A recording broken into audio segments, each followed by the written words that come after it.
I'm just a goodie. Hi, my name is Addie. Hi, I'm Alex. I'm Isabel.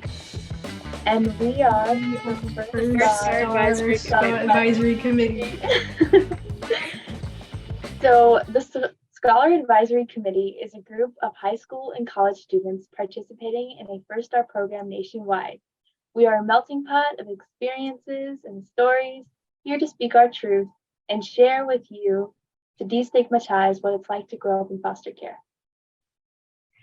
The Scholar Voice podcast is a podcast recorded by a group of young people who have experienced foster care and want to share their experiences and thoughts for Foster Care Awareness Month. In this episode, we will talk about and honor the experiences of our First Star scholars and alumni to bring about understanding and empower others through our own thoughts and knowledge about foster care. And Foster Care Awareness Month is a month where we try to inform people of what foster care is and help them understand the impact of foster care of today's youth. It is a month that is here to help people recognize how the foster care system affects foster youth. This month is additionally a time to make everyone recognize the impact on today's foster care children and how they can help overall. In honor of this month, we want to make this podcast to share our experiences with the foster care system. And let's jump into our first episode. So, how are you all feeling today? How are we feeling? What are the vibes in the room? Well, it's the first episode. I'm kind of nervous. I guess I have a lot to say. Yes, I'm excited to hear you. Yeah, I'm definitely a little bit nervous, but I'm really excited for this because I do feel like it's gonna make a difference. Oh my God, I love to hear that. Honestly, I'm also a little nervous too. So we're all in the same boat together. We're here together. We're here to be with one another and listen. So let's jump into our first question. So, how has the term family and home changed for you throughout your foster care experience? Well, for me, those words have had so many different meanings as I've matured in foster care.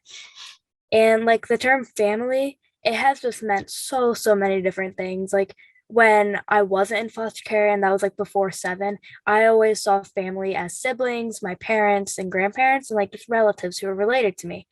But as I got into foster care, I realized that just wasn't what it was. It was people who cared about me and who I came to love. And then now, where I am now, I see family as people who I love and who love me, and we have a mutual caring for each other. And so that's just how I'm feeling right now. And then home is also a very big different meaning, because I remember in foster homes, I didn't even want to call them home because I associated home with my birth family, and I just thought calling a foster home a home would mean me accepting that I wasn't going to go back to a birth family, and that just isn't what it is. Now, to me now, a home is where I can feel safe, secure, supported, and where I just feel so comfortable. A home isn't even just a place anymore. It's a person, a feeling, things like that. So it just has such a different meaning now. Ooh, oh my goodness, that was wow. Thank you for sharing, Alex. That was really, really incredible. I definitely relate to you in a lot of ways. I think home really secured when I went on my first canoeing trip and I was able to get out of Chicago and get out of the city and connect with nature was when I first started to feel home and to feel loved and to feel seen and embraced. And it wasn't until went into foster care at 13 that I my entire like experience and outlook on home changed. And like you said, it wasn't really a place. It was a feeling of love. It was a feeling of being wanted, of having a purpose, and whatever that might look like. And um, knowing that I was going to be okay and that my family, my siblings are going to be okay, that was where home and family were.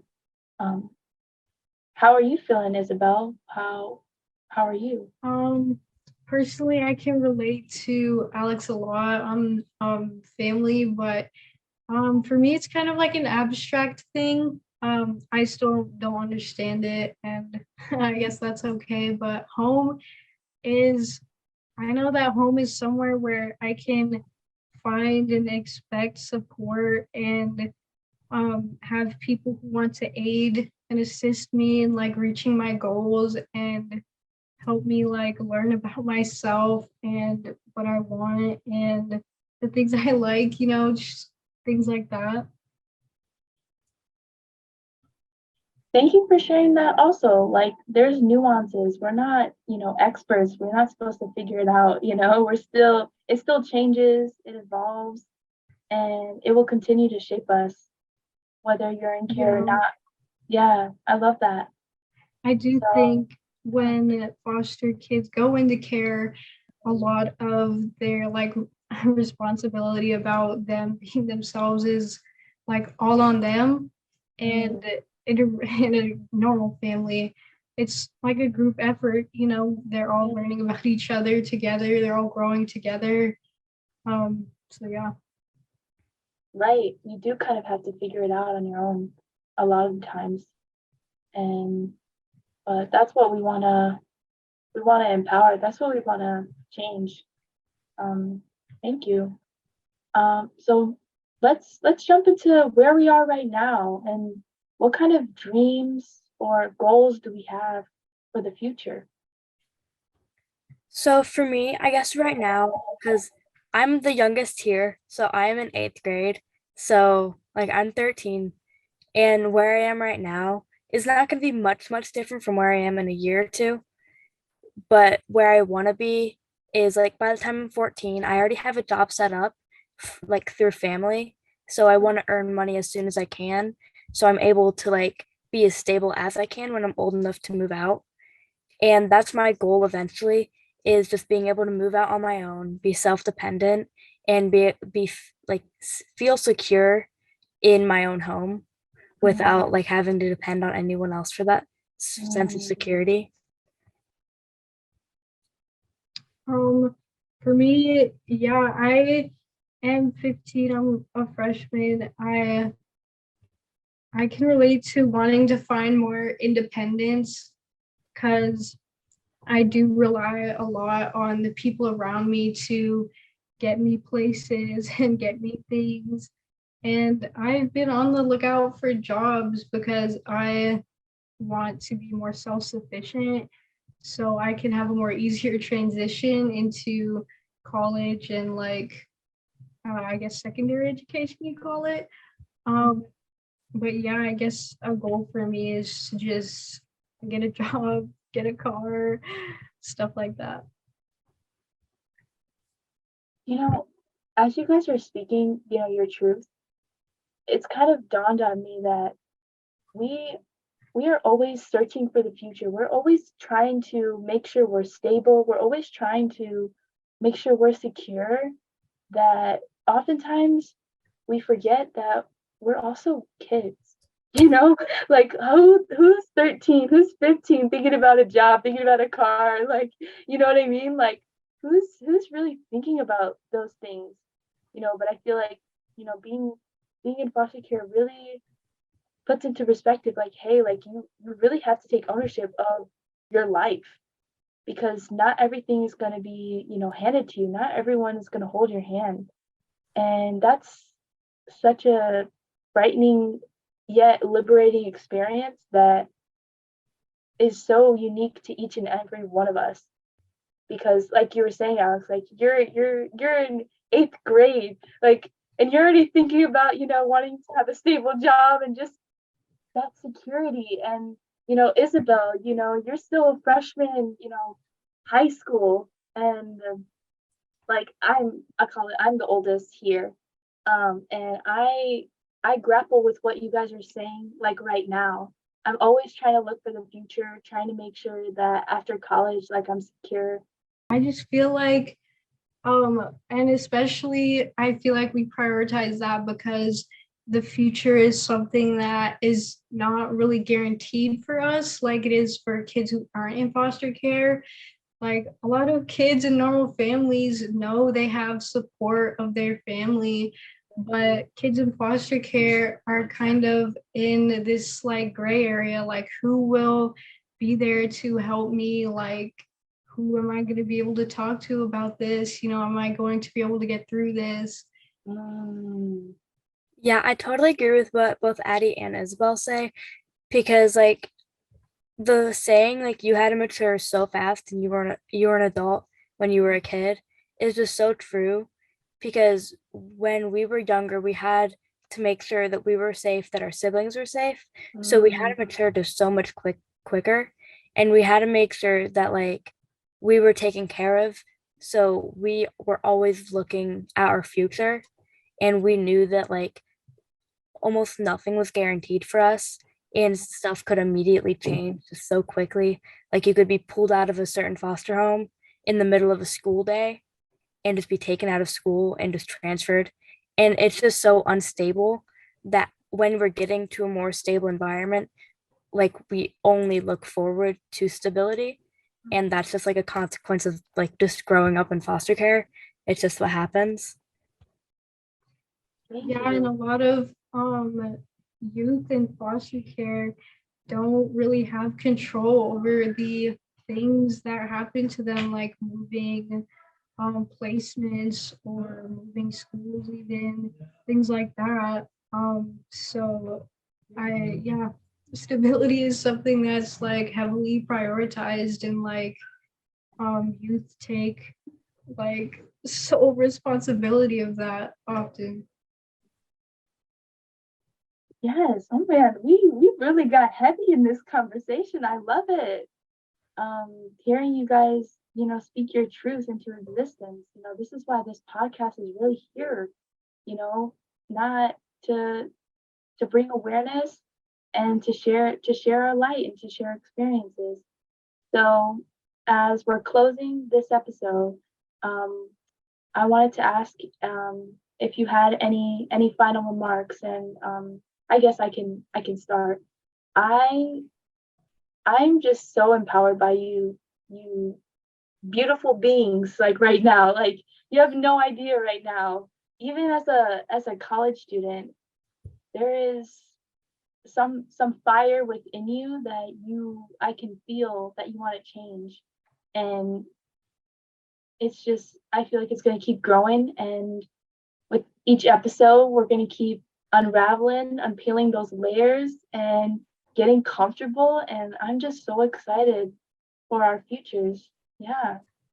I feel like my purpose for being a part of this is a lot of it is for foster care awareness. Like when I talk about, oh, I'm a foster kid, like a lot of kids are just like, they have no idea what that is. And some of them Mhm. are like, oh, you're a foster kid, you know? Right. And it's hard because it's it's really hard. It has a big impact when people are like judging you for something you can't that you couldn't really control, you know? And all kids are different and you can't really like generalize foster kids, you Mm, know? We're just like normal kids, you know? yes. Yes. Yeah, definitely. Like I really relate to that because like last year was my like first in-person year at this new school where I live. And it's just so much because I had my old name in the beginning of the year and Mm, people were just like so judgmental as to like how I was like changing my name when I was adopted. They're like, why are you keeping the name that your birth mother gave you? And they were always just very rude about how I acted towards that. And I'm like, I just would never feel comfortable with that.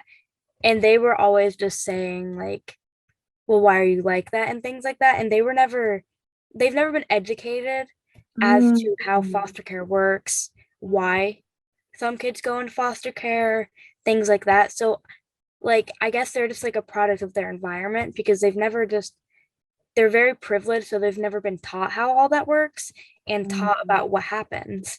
So it's like a very different experience and it's it's definitely something that people need to know so everyone feels safe and comfortable. Yes, yes. Oh my goodness. This is an amazing episode. Well, thank you so much, Alex and Isabel, for allowing me to Yes. podcast, and I'm so happy that we're here together. Yes. Like I have goosebumps. Like I have chills right now. Just hearing your voice is like it's still with me. I'm so happy. Well, thank you. Yeah. Like being around you guys is very empowering because like just being around empowering people makes me all the more confident and stuff. Yeah. Like especially just being around people who I can like relate to on some level. Like it definitely gives like a sense of community. Hmm. And we don't really know each other either. Like we kind of just jumped out of call. Like That's we're in true. different states. Yeah, it's true. So I love that. So I definitely do love the sense of community that's already here just because of our shared experiences. And that just goes to show how like even across state lines, Right. foster care is just so similar and it's just Yeah. such a community. Yes. I love it. Well, thank you. Of course. That's a wrap. That's a wrap, I guess. Yeah, that's a wrap.